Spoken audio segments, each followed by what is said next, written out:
And we're back. Welcome to the 27th edition of the eDuck podcast. I'm Robby Boydston alongside my co-host in Eugene, coming in via satellite/Google, Erik Scopel. How you doing?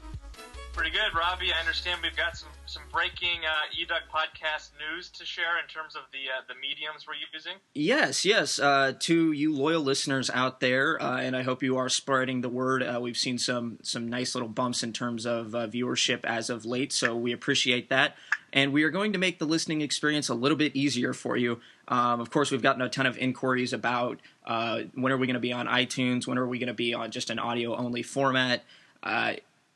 Now we can tell you we are now on iTunes. If you go to the iTunes store and look up eDuck Podcast, you will see 2 podcasts in there, actually 3 if you're listening to this one. The 27th and 26th edition as well as our inaugural podcast from back in the spring. Old shows will be added gradually. It's more of just a storage type of thing, but you will soon have the full archive of eDuck podcasts, should you want to listen to all of them, and each additional podcast going forward will be up on iTunes. You can subscribe right now so that it will just automatically download into your system. It's as easy as just, again, looking it up in the iTunes store under podcasts, clicking subscribe, and you should have access to every eDuck podcast going forward. Also, I'm still awaiting confirmation from Stitcher for those of you who don't have Apple devices or access to play podcasts on your phone. We're looking for ways as well around that. For that reason, I'm still going to post a YouTube version of this show for the next couple of weeks and until everybody kind of gets acclimated to the point that you'll know just to go to the iTunes audio version. It's going to save you space, save your phone battery life, and it should be a lot more listener-friendly going forward. So be sure to subscribe, spread the word, and if you have any questions or anything like that, hit us up on the message boards on eDuck or look us up via our Twitters at @rboydston_eDuck or at Erik_Scopel. We are happy to answer any and all questions and also take any comments, constructive criticisms, feedback, anything, and please keep spreading the word. Is it safe to say, Robby, that we've finally made it now? Our podcast is finally legitimate now that we're on iTunes? I feel like we are.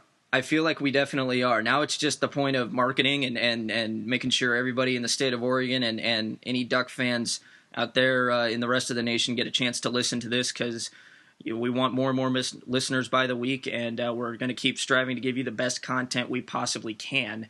2 shows a week during the football season, and at least 1 a week going forward after that. You're never going to be short of news here, that's for sure. Can we quit our day jobs then and just make this a full-time gig? As soon as we get ad money. As soon as we get ad money, then we can. What's the progress with the ad money right now? That's still in its infancy stages. So if you would like to donate to the eDuck podcast or become a sponsor, we're more than happy to have you. And we will be sure to set you up with a sweet little ad plan. Won't cost you much money, trust me. So with that being said, now that we've taken the first 3 minutes of the podcast to discuss how you can listen to it, let's talk about the reason why you're listening. Oregon is playing Washington State this weekend at Autzen Stadium, a 7 o'clock kickoff, and both teams, Oregon coming off a big win at Washington State, playing Oregon State pretty tight for about 3 quarters up there in Pullman before, becoming Washington State of old and imploding in the fourth quarter and ending up losing 52-24. Erik, what do you see going into this matchup, considering that on paper this looks like it should be kind of an academic win for the Ducks? Well, yeah, I agree with that. And of course, the one thing that has to be said is that the way Washington State plays, they're going to have a chance to score points, I think, regardless of who they're playing. I know Oregon's secondary looked awesome in the second half, in the fourth quarter, particularly against Washington last week, and has looked really good all season. But Washington State slings the ball around more than just about anybody else in the country. I wrote an article today about Connor Halliday. He is turnover prone. He has more interceptions than anybody else in the country. 13 so far through 7 games. He had 3 of those came against Oregon State in the fourth quarter on back-to-back-to-back possessions against the Beavs, and kind of took them out of contention in that game. But Washington State throws the ball so much and at such a high volume that it just takes a couple of those big strikes to happen, and they could be backbreakers and potentially give Oregon some difficulties. With that said, of course, like we talked about, and we talked about it almost every week here, and I think this is going to be the case pretty much for every game the Ducks play. There is a huge talent advantage for the Ducks on paper. You just look at the playmakers for Washington State. Their quarterback was a guy out of Spokane that Oregon didn't recruit. You look at their receivers. I don't think there's a guy on there with the exception of Gabe Marks, who's their biggest threat offensively, who Oregon really even took a look at. So, just from a talent perspective, it's such a big disparity that unless Oregon really boffs things up here against the Cougs, I think Oregon should win fairly handily. But again, you never know what happens with a team like Mike Leach's squad where they just throw the ball so much.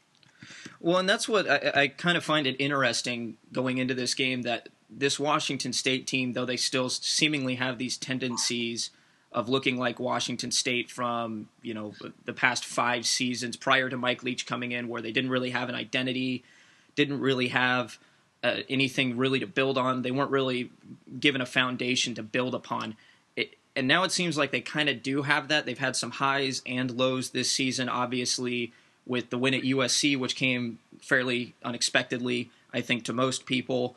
Then you go down to Cal, which can be a tough place to play. Washington State walks in there and dismantles California on their own home field. But then last week you end up playing an Oregon State team pretty tough for 3 quarters and then imploding, and you start thinking, okay, this is the Washington State team of old.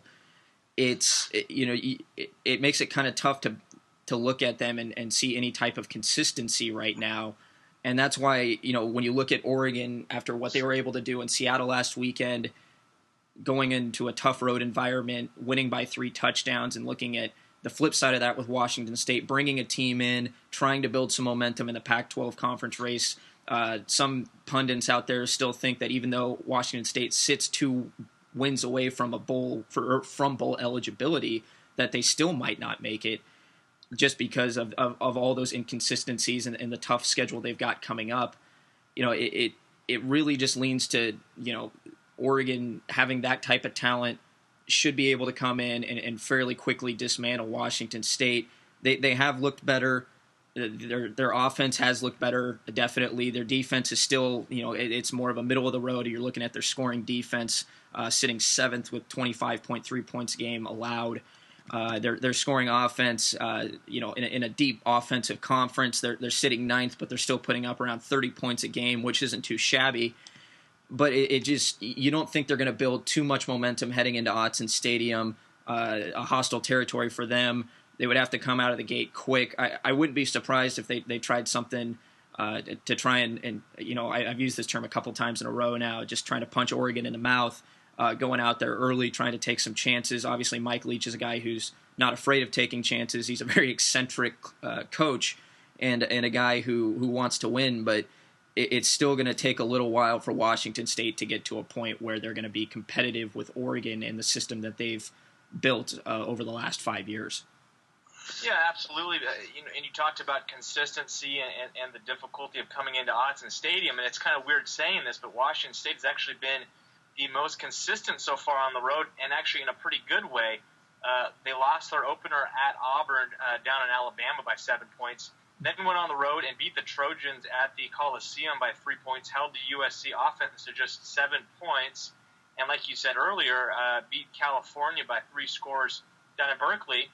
They're actually 2-1 on the road and 2-0 in the Pac-12 on the road, but are 0-2 in the conference at home. So it's kind of an interesting thing there where they've played really well on the road.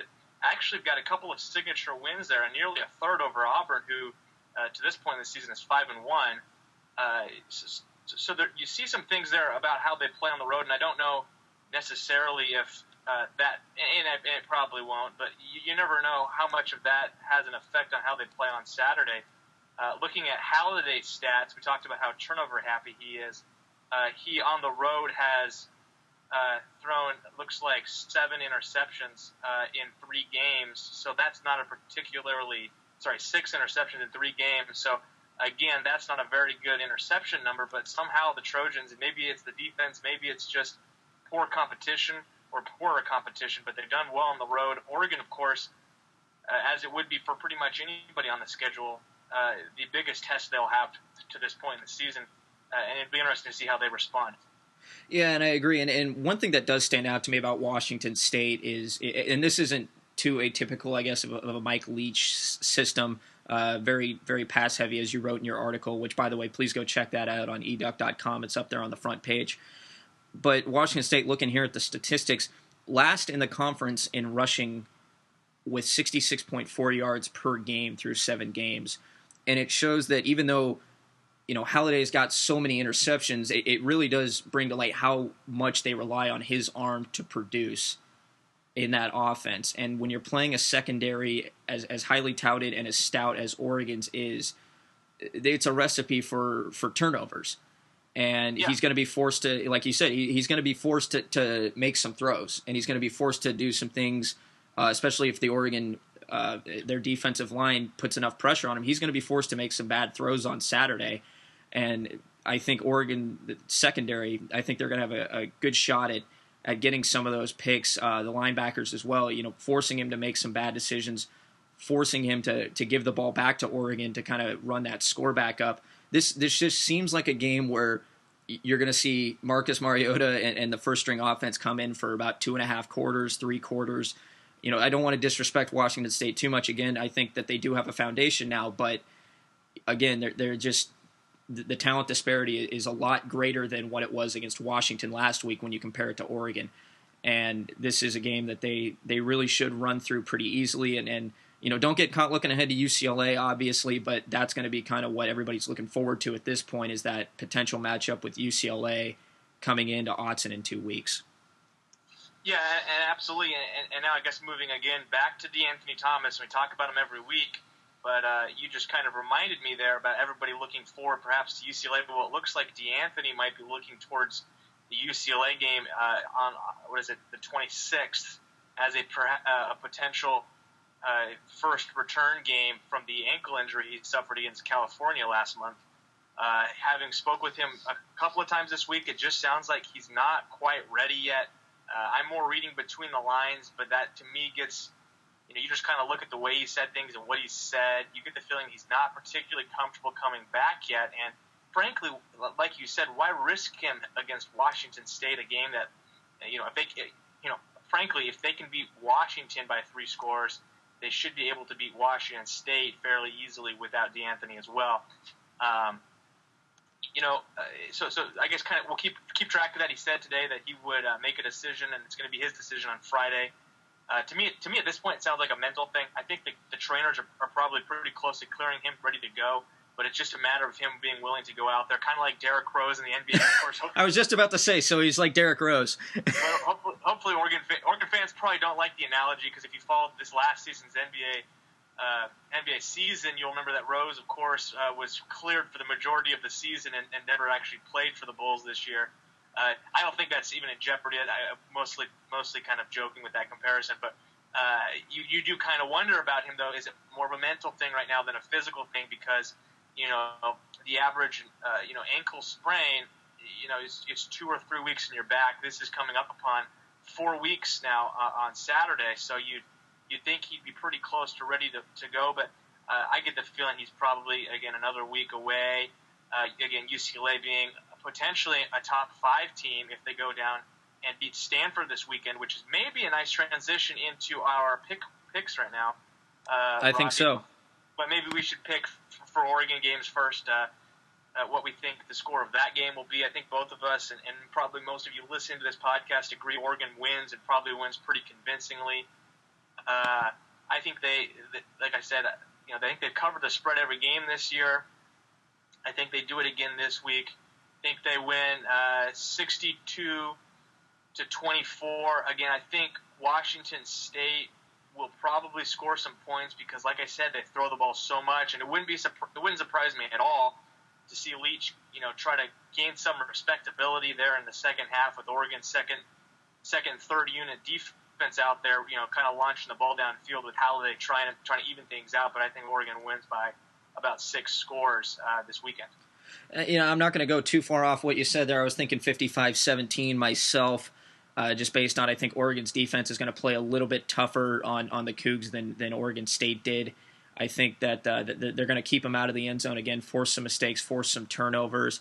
depending on what the weather situation is on Saturday, you'll see whether or not, because of course the last game being down there at Autzen was a monsoon, so that you can see how that does play a little bit of a factor. But at the same time, I think Oregon does, like you said, win pretty convincingly. I think they probably take their foot off the gas a little bit, probably rest some guys. You don't want to risk an injury heading into the two toughest games on your schedule up to that point. And not only that, looking forward after that, you've got a Utah team that's been pretty stingy all season and an Oregon State team that just keeps winning.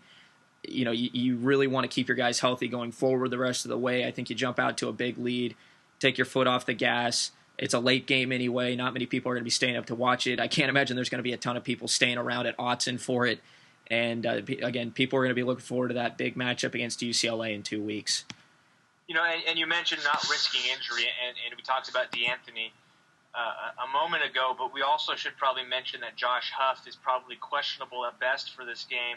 Suffered that ankle injury that looked perhaps a lot worse immediately than it did, obviously after the game, because he came back and had that big touchdown reception and ended up with, I think, 100 yards receiving in the second half. But Josh has been walking around in a boot so far this week. Was asked today. I just saw a member of the Emerald staff, the student paper at the University of Oregon, said that that Josh had told him that we shall see whether or not he will play this weekend.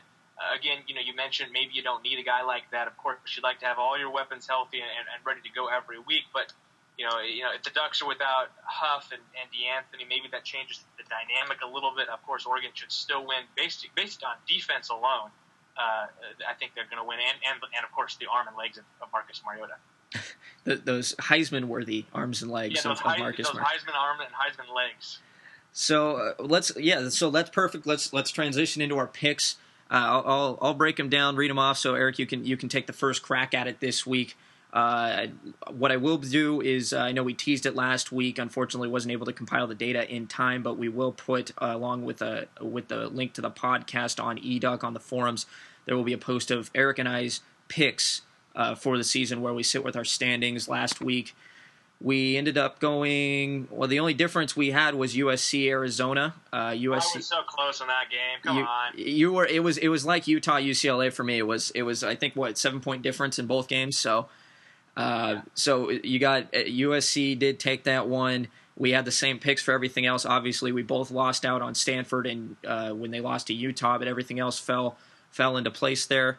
So this week, a little bit different in the fact that you have a couple teams from the Pac-12 going out of conference, taking care of some business. We'll start with the early game, an 11 a.m. start Pacific Standard Time, which I think is like noon in Colorado. Colorado will be at home taking on daunting Charleston Southern in a what should be a pretty, I would assume, a win for Colorado. I don't know too much about Charleston Southern, to tell you the truth. I do know Colorado has some weapons, and they should win this game. Though. The Buccaneers are undefeated, Robbie. They haven't lost this year. I got to take that into consideration. Then what are your thoughts on this game here, Eric? Well, if I'm trying to even things up after last week, man, I should probably take the Buccaneers to come into Boulder and show the Pac-12 what's up. Charleston Southern, man, I'll tell you. But I'm not going to do that because you look at actually who they played this year, and it's not really particularly impressive. I'm trying to see if they've played anybody. They haven't played a single major conference team all year. They've won every game very, very close. Actually, looking at their schedule, they haven't won a game by more than 14 points all season. So, but they are 7-0, so that maybe is noteworthy. Of course, I'm going to take the Buffs to hopefully save face if they lose that game. Boy, maybe we should talk about maybe picking up another team and reevaluating their status in the conference. Boise State doesn't look too bad now, don't it? Well, I'll take Colorado 42-6. Okay, I will take Colorado. You know what? Just for fun, I'll say Colorado hits 50. I'll say it's a 50-14 game. I have no basis on why I think Colorado will score 50. I just think it would be fun. But I will say this: I do think Colorado gets its second rushing touchdown of the year in this game. Right now, sitting with 1 through 5 games, which is just. I understand, different teams focus on different things, but that just seems rather pathetic. to have one touchdown on the ground through 5 games. So I say they do pick up that second one in the game along with a big win. Moving on to the second game, this is going to be, and actually we're moving into a couple of games that now, thanks to the Pac-12 essentially beating itself up so far through about 3 to 4 conference games, you're getting some intriguing matchups that, at least in my opinion, are going to be really tough to pick. This one, the marquee matchup of the week, 12:30 start on ABC. Number 9 UCLA travels back to the Farm, where they lost the Pac-12 championship game last year, and takes on number 13 Stanford, coming off of a loss against Utah. Eric, I mean, does this not scream just intriguing, awesome matchup for the Pac-12? I'm really excited about this, and actually the fact that Oregon's game is a 7 o'clock kickoff now, of course, that'll be on Fox Sports 1 for those of you not going to the game. I'm actually really excited that I'm going to be able to watch the majority, or at least probably close to the entirety of this game, because I agree, it's a really intriguing matchup. I think it'd be even a step further if Stanford was still undefeated. This would be a matchup of 2 top 10 teams. UCLA is now actually ranked higher in the polls. They're 9th right now in the AP poll, whereas Stanford is 13th. They dropped 8 spots after losing to Utah. The Cardinal did. I hinted at it a little bit last week following the Washington game. Having watched Stanford lose to Utah, looking forward to perhaps when Stanford plays Oregon, I think Stanford, to this point, I had said that I thought Stanford might lose a game, even a game before they played Oregon again, to take them to 2 losses on the season. I actually think UCLA is going to win this game. I think to this point I haven't been impressed with Kevin Hogan. UCLA's got an offense, I think, that could give Stanford a little bit of trouble. I think it's going to be a low-scoring game because I don't think Stanford's capable of playing a high-scoring game. But what it'll really come down to is who gets off to, who gets the lead first, because Stanford is not a team capable of coming from behind. They proved it, time in, time out. Against Utah, who was, probably a lesser opponent, they had to come to behind. Utah forced them to come from behind, and they couldn't do it. Against Washington, who was perhaps the more talented team between the two schools, they got up with that big touchdown on that Montgomery kickoff, and were able to kind of just pound it out. I think UCLA gets ahead early and wins. I'll say 24 to 21. And this Brett Hundley seems to be, to me at least, the key to this game. I'm with you. Hogan hasn't necessarily been impressive, other than the fact that he's managed games well. Outside of last week, obviously he hadn't lost as a Stanford starter up until that point.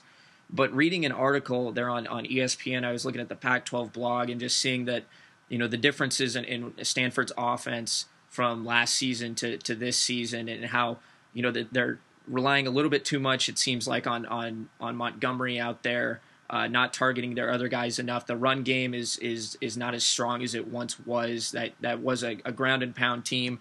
And it seems like, again, they're showing more and more inconsistencies offensively. And Hundley, kind of been unsung so far. When you're playing in a conference that has Sean Mannion throwing for 400 yards a game at this point, and you've got Marcus Mariota, who's now, at least to some people, the clear Heisman favorite, if not for most, he's at least on the ballot.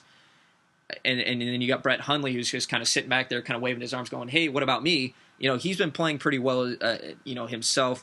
UCLA still undefeated. Obviously, they've been able to pull out some emotional wins, some gutsy wins so far. I think that there's a lot of... They do remember the fact that they lost to Stanford twice last year in 2 weeks.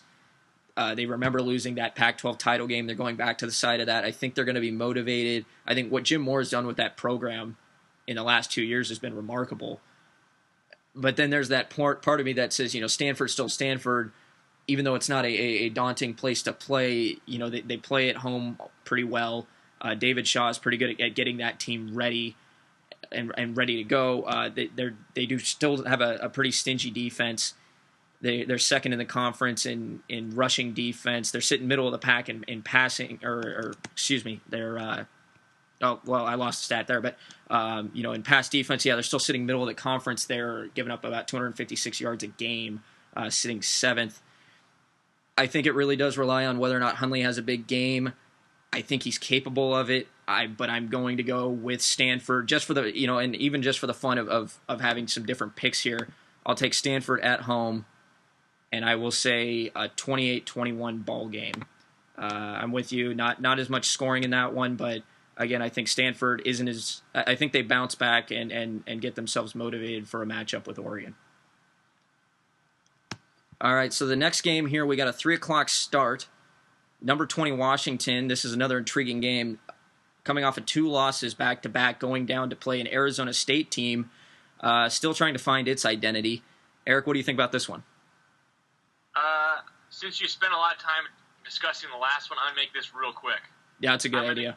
I'm going to go Sun Devils. And I'm going to go Sun Devils because I think Washington has just played the 2 best teams in the conference, or arguably 2 of the best teams in the conference. I think they're a little beaten up. I think they're a little disheartened by the fact that they couldn't pull out a victory in either one. The Sun Devils have looked really, really good at times. I know they didn't look great against Notre Dame, but they did put up an awful lot of points against USC. They've shown they can score the football. I'm going to take the Sun Devils to win at home 42-35. I think Washington, again, comes up on the losing edge of what is a really tightly played football game between two really good teams. All right, and in an effort to limit my rambling, I will go with Washington. I think they bounce back. I want to believe this team's better because I think if they lose this game, they become that 7-5 team again. I think they've got enough talent. If Keith Price is totally healthy, I think they're going to be able to move the chains, especially with Bishop Sankey back there, the way he's been playing. I'll take Washington in this one. I say they put it up, I'll say 35-28 ball game. And then we'll go to the 4:30 start. USC on the road against rival Notre Dame in South Bend. Both teams unranked. USC coming off of a big win under Ed Orgeron's debut. Notre Dame coming off of a bye week after beating Arizona State in Dallas. Eric, who you got? You know what? First off, when was the last time these 2 teams played and neither one was ranked? That just feels like so weird. I know USC had a couple down years, but seemingly Notre Dame was pretty good during that stretch.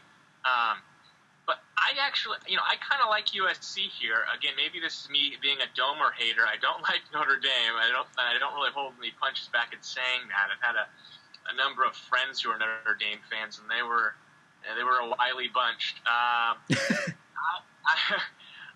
think USC has a talent, and now they're actually motivated to play, which is, I think that was a big issue when Kiffin was there. Is I think there are motivation problems. No one ever questioned the talent for USC.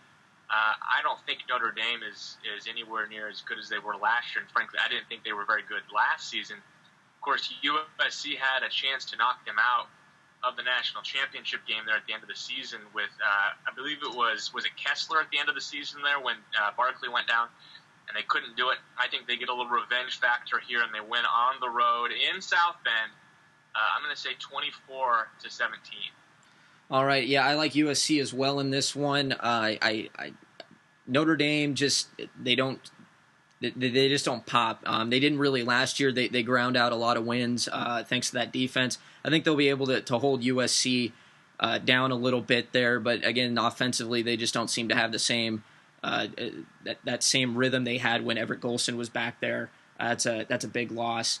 I will take USC on the road, and not only that, remember Marquise Lee says he is ready to go for that game, so that gives the Trojans their biggest and best weapon back in the lineup. So I'm going to take the Trojans. Oh, man, 24-17 does sound pretty nice. In the interest of making it a little different, I will go... I just don't think they're going to score that much. I'll take a 28-14 win for USC. We'll go to the 7 o'clock matchup here. Utah, coming off that big win against Stanford, goes on the road against Eric's favorite team, Arizona, down there in Tucson. Oh, no. Eric, are you going to continue to ride the Arizona bandwagon? But I think Utah would be ripe for an upset here. If it wasn't for the fact that Arizona has screwed me over twice now. I mean, fool me once, they fooled me against Washington. Fool me twice, they fooled me against USC. Can I really let them fool me a third time? That's the question. I don't really think that they can because, I'm going to feel like such a moron if the 1 week that I don't pick Arizona, they pull a big upset, because I pick them every single time, I think. I think I'm going to pick them on the emotional gut feeling that I can't pick Arizona to win a third straight game and lose again. So I will take Utah to continue their winning ways, going down to Tucson, and I'm going to take them to win in a pretty competitive game. I'm going to say 34-30. All right. I'm going to take Utah as well. I've really been impressed every time I watch them. Again, I understand that they're mistake-prone, but I really like Wilson back there at quarterback. I think he does keep them in games. I will take Utah on the road in Tucson. I will take them with, well, I've been throwing out 28 a lot tonight, so why not? I'll throw out 28 for Utah and 20 for Arizona. And we'll go into the last game of the night, which featured a 7:30 start on ESPN2. Oregon State, one of 3 remaining unbeatens in the Pac-12 conference standings. Wrap your head around that. Taking on California, the team that, well, they're my Arizona this year. So I guess that question gets flipped back on to me, whether or not I want to take California against Oregon State here. But Eric, let's hear what you think about it. Well, I'm looking here at their schedule, and they've lost 4 straight. They're due. And sometimes there's this silver lining of, well, they're getting better because they're playing teams tougher, but you actually look at the margin of defeat here, and if anything, it's getting worse. They lost, of course, versus Ohio State, who was 4th ranked at the time, by 18 points, and they went up and played Oregon, and as we know, they lost by 39 there. Lost at 22 to Washington State, and then 27 last week against UCLA. So they're actually getting a little bit worse. Oregon State, on the other hand, has now won 5 in a row, including all 3 of their conference games. I just don't see a scenario where this California team, which looks so lost out there, can beat this Oregon State team, which seemingly has kind of found a groove, especially through the arm of Mannion, who has looked superb this season. Only 3 interceptions, and he's thrown like 300 passes. So I'm gonna take Oregon State to win this game. I'll take them pretty decisively because, frankly, everybody's beaten Cal pretty decisively. I'm gonna take them to win. 44 to we'll say Cal gets 16 points. Okay. I'm not going to differ with you too much there. Again, Mannion has just been incredible. It's unfortunate for him that he plays in the same state as Mariota with the season he's having, because honestly, Mannion deserves should get a heck of a lot of credit for how much he's been powering that Oregon State offense alongside Brandon Cooks there, his number 1 target. Those guys just seem to be they seem to be what Marquise Lee and Matt Barkley used to be. It's a great connection, and given how many passing yards and what California is able to give up defensively, this game just seems ripe for Oregon State to go in there and dismantle them. Again, Oregon State does have some recent success down in Berkeley as well. So nothing should change there. I think Oregon State wins its 6th in a row. I'm gonna take them at 35. I think they were gifted a lot of points last week, and sometimes it takes a little bit for them to get going. So I'm going to take them with a 35-17 win over Cal in Berkeley. So we're going to transition real quick since there has been some recruiting news this week.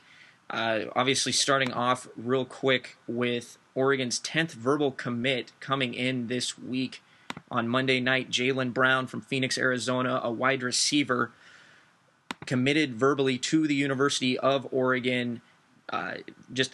Their first wide receiver of the class for 2014, already adding to a very talented class so far. Not big numbers, but they're getting quality prospects, which just, again, seems to be what Oregon's been going for and trying to build that kind of consistent recruiting edge for them, finding players that really fit their style of play.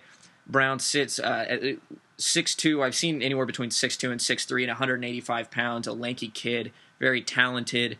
It looks like a guy who's going to be a big target for Oregon going on down the road once he gets some reps and obviously arrives on campus. Read something also that said he was going to be arriving in time for spring ball, so he should be around for that. It'd be interesting to see maybe if get a sense of what maybe he gets a jump start or something like that in the Oregon system, gets a little bit more familiar with it. But again, Oregon picking up verbal commit number 10 in a big way.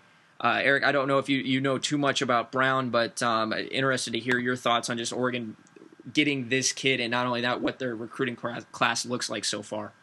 Well, it was interesting with Brown specifically that coming into the day, I don't think people really had a great sense of where he was going to go. A lot of times you get a guy who's a pretty strong lean one way. Matrone McGraw has been a guy we've talked about for a long time who seems like a big Oregon lean. Now, of course, he hasn't committed one way or the other, but I think kind of the odds on and the consensus for McGraw is that he'll probably choose Oregon in the end.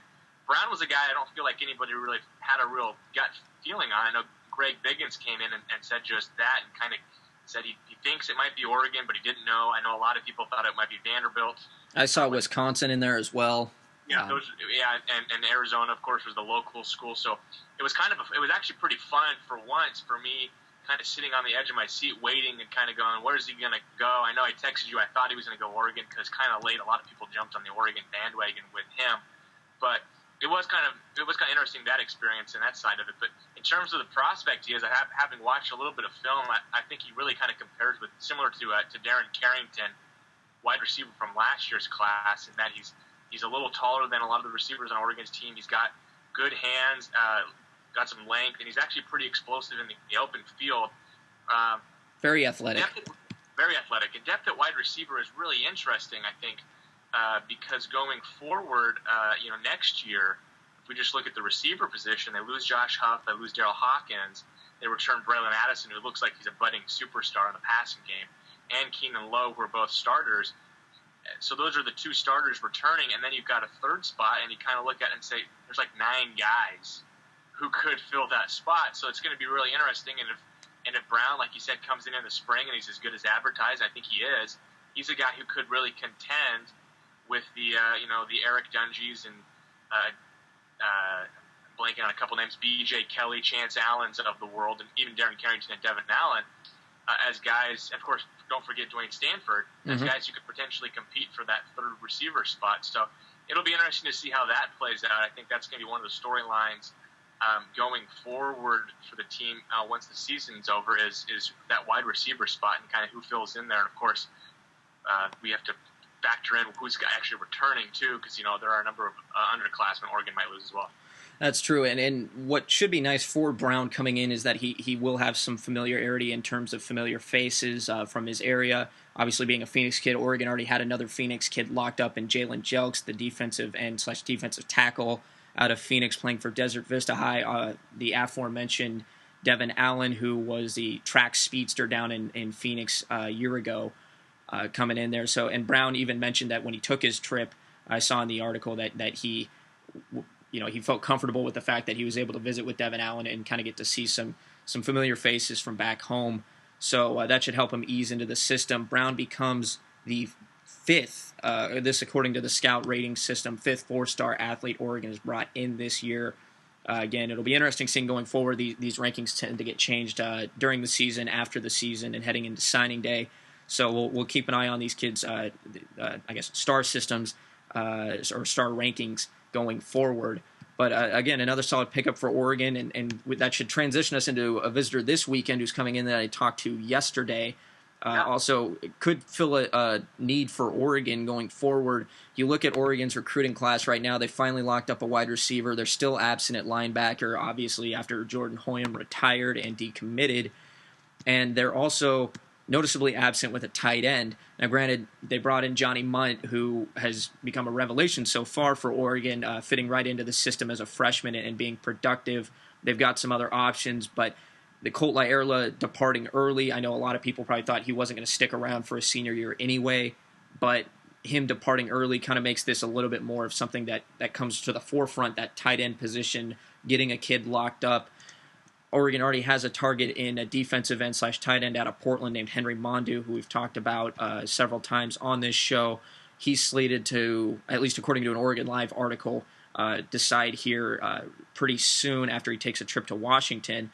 But one of the kids that is coming in this weekend is Bryce Dixon, ranked as the number 3 tight end by Scout.com right now. He's out of Ventura, California, plays for St. Bonaventure. He's you ever talk to him on the phone? He's a fast-talking kid, he's a smart kid. He wants to major in kinesiology, of all things, in college. Just a little bit of background on him, but his talent, a lot of people are very high on him. He's a very talented kid. Out looking at his stats here, once I bring him up, he's 6'4", 220, as listed by Scout.com right now. Sounds pretty excited to get out to Oregon after talking to him yesterday. Says he's going to come out on Friday, probably get out of there around Sunday, but he wants to see the facilities. He says that's all he keeps hearing about. That's all people will talk about to him. But one of the things that he did hammer in was the fact that he kind of wanted to feel what the family-type environment was like around Oregon. And not just the team, but it sounded like the community at large, trying to interact with people. He said he's going to be hanging around Eugene for a little bit, talking to people, kind of getting a sense for the place. And he said that one of the things that he's liked about some of the visits he's taken is the fact that these schools kind of welcome him and make him feel like family, and the coaches are very good about, they almost seem kind of like, I guess, family members, like uncles or something like that. And Dixon wants to feel that same type of vibe from Oregon. There's been some talk amongst the message boards about him, staying close to home, and, USC and UCLA are in his top 4 along with Oregon and Florida, and he's already visited Florida and says he will probably take a visit to USC next week when they play Utah. But, I get a sense that he's still keeping doors open. The fact he's taking an official to Oregon is a positive sign. I think there's a lot of time between now and signing day, and really California and Oregon not too far away. I think Oregon does have a shot at him. I think because of his talent level, I think they're going to push hard for him, especially given, they don't, at least we don't know what's going on with Mondu, where Oregon sits on his pecking list, where he's going to go. He kind of seems to be the same about everybody, and Dixon didn't put anything in particular order last night when I talked to him, but again, just really seemed excited about the trip, and it'll be interesting talking to him next week to see how that visit went and where Oregon sits in the pecking order for him, especially with 2 hometown schools going after him pretty hard. All right, Eric, was there anything else you wanted to talk about here? No. Dixon's the only confirmed visitor for Washington State game right now? As of right now, we will have updates for you the rest of the week. For you listeners, keep checking in heading into Saturday here. We'll have updated visitor lists as soon as we know, as soon as possible. So keep checking in and dive in on some of the discussion on the message boards. As of late, it's been very great, especially middle of the football season. Oregon's starting to trickle in some commits, and there's a lot of buzz going around. So check out Tail Feathers and check out Duck Pond as well. Eric's posting all his stories up there on Duck Pond, so be sure to go out there and read those. Check in for my recruiting updates. Also check the videos. You and Steve had a great wrap-up yesterday from Eugene. Those come out every Tuesday, so please check in for those. Check us out on Twitter. As I mentioned at the beginning of the show, our Twitter handles are at @rboydston_eDuck and at Eric_Scopel. And if you actually look at our podcast feed, you'll see proper spelling if any of those are tricky for you. And that's all I got. I think, Erica, that's all you got? Sounds good. All right, so for the 27th edition of the eDuck podcast, I am Robby Boydston, and we'll talk to you all next Saturday. Scopel out.